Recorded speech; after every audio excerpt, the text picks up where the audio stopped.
Square. We think smarter to simplify your life at work.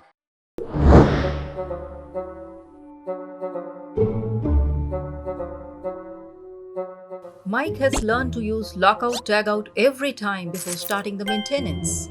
But seems like this machine has multiple parts that needs to be isolated and locked out that Mike is unaware of.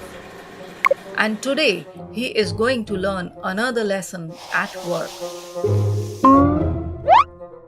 Do not forget to check the connected equipments and their energy sources, so that accidental startup of other part could not harm you as well as the part of equipment you're working on.